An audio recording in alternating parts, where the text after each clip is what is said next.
రామ్మోహన్ గారు ముందుగా మీరే చెప్పండి, ఈ సర్వేల్ని ఎలా చూడాలి? ఎందుకంటే తెలంగాణ సర్వే, ప్రతి సర్వే గురించి మనం మాట్లాడుకున్నాం. అంటే లక్ష్మి గారు, పాలిటిక్స్ అనేది సోషల్ కెమిస్ట్రీ అండి. ఉమ్, కెమిస్ట్రీలో హెచ్చు ఎట్లా అవుతుందో ఇక్కడ చెప్పలేము. గుర్రం ఎగురానవచ్చు. రెండోది ఏంటంటే సర్వేలన్నీ కూడా సర్వే సంస్థల వాళ్ళ శాంపిల్స్ ఎంత, శాంపిల్ సైజ్ ఎంత, వాళ్ళ విశ్వసనీయత ఎంత, చాలా గమ్మత్తుగా ఉంటాయి. ఉమ్, మీరు గతంలో సర్వేలన్నీ కూడా ఒక్కోసారి పూర్తిగా విరుద్ధంగా వచ్చిన సందర్భాలు చూసాం మనం, ఉమ్, వేరే రాష్ట్రాల విషయానికి వస్తే. అంతేందుకు ఆమ్ ఆద్మీ పార్టీకి 40-45 దాటమన్నారు 5 ఏళ్ల క్రితం. ఏది ఉమ్, మన ఢిల్లీ ఎన్నికల్లో ఏమైంది? 67 సీట్లు వచ్చినాయి. 3 సీట్లే బీజేపీకి వచ్చినాయి అవుట్ ఆఫ్ 70. ఉమ్, మిగతా వాళ్ళకి ఒక్క అట్లాంటప్పుడు ఈ సర్వేల విశ్వసనీయత ఎంత అనేది ఒకటి వస్తున్నది. రెండోది, సొంత పార్టీ సొంత సర్వేలు కొన్ని ఉన్నాయి.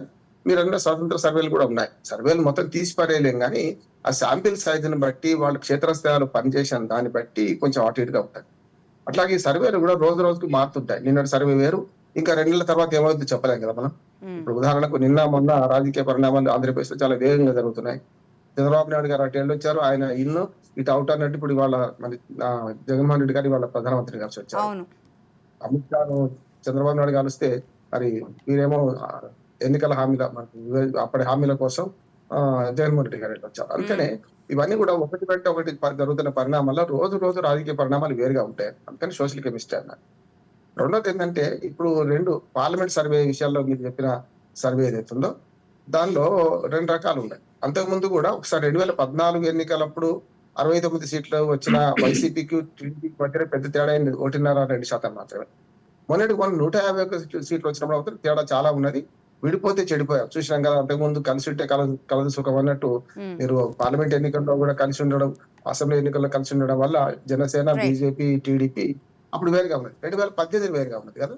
అందుకని ఇప్పుడు ఈ సీట్లు ఏవైతే వాళ్ళు ప్రకటించిండ్రో అవన్నీ మనం ఊహాగానాలు మాత్రమే.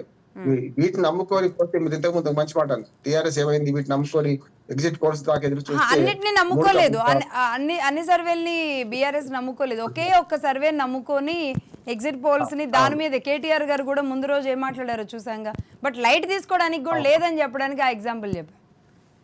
అది కరెక్టే. అందుకని ఒకే సర్వేలు నమ్ముకున్నారు. అన్ని సర్వేలు నమ్ముకొని మిగతా సర్వేలను వ్యతిరేకంగా చేస్తే కూడా కనీసం నష్ట నివారణ చర్యలు కూడా తీసుకోలేదు. ఉమ్. కానీ పార్లమెంట్ ఎన్నికలు వేగంగా చూడాలండి. ఇప్పుడు ఉమ్. ఉదాహరణకు ఆంధ్రప్రదేశ్ కానీ లో 2 కలిసి ఏపీ వస్తున్నాయి. గురించి మాట్లాడితే ఆ పరిస్థితి లేదంటారా ఇప్పుడు? అందుకని ఇప్పుడు ఏపీలో 2 కలిసి వస్తున్నాయి.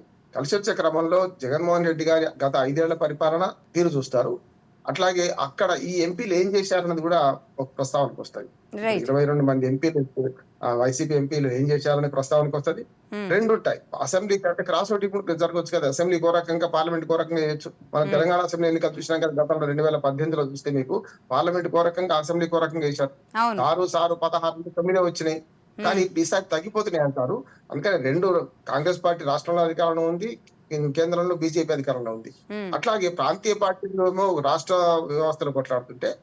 బీజేపీ రేపొద్దున ఆంధ్రప్రదేశ్ లో ఎన్ని సీట్లు తీసుకుంటుంది? వాళ్ళ పొత్తులో ఎన్ని వస్తాయని కనిపెట్టే కదా మొత్తం అంతా రిజల్ట్ ఆధారపడి ఉండేది. ఉమ్. కనుక నా ఉద్దేశం ఏంటంటే, ఈ సర్వే ఇప్పుడు ప్రీ సర్వే అని అనుకుంటున్నాను.